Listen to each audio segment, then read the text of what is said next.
જે તમારો first day છે ડ્રાઇવિંગ નો, બરાબર? એટલે આજે તમારે પ્રોપર ધ્યાન આપવાનું છે. Okay okay madam done. Madam આ સીટ કેમ આગળ પાછળ થાય? આના દાંડો મને બહુ નડે છે. દાંડો વાહે જવા દ્યો.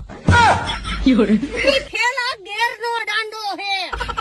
ઓકે ઓકે મેડમ, પણ હું તમને શું કહું, મેં બેલ્ટ તો પહેરું તોય મારે આ સીટ બેલ્ટ બાંધવું પડશે. મેડમ આ શું છે?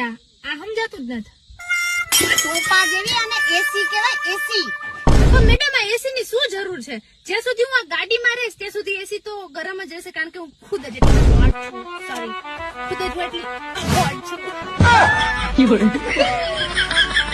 હવે તું ગાડી હલાવવામાં ધ્યાન દે ની, હોટ ની પપુડી. ઓહો અહીંથી દાંડો પાડવાનો. મેડમ આગળ ટોલ ગેટ આવે છે. આ આધાર કાર્ડમાં પૈસા તો હે ને? ગાડી અને આધાર કાર્ડ ની ફાસ્ટ ટ્રેક કહેવાય, ફાસ્ટ ટ્રેક. મેડમ તમને એક વાત કહું, મેં છે ને પહેલી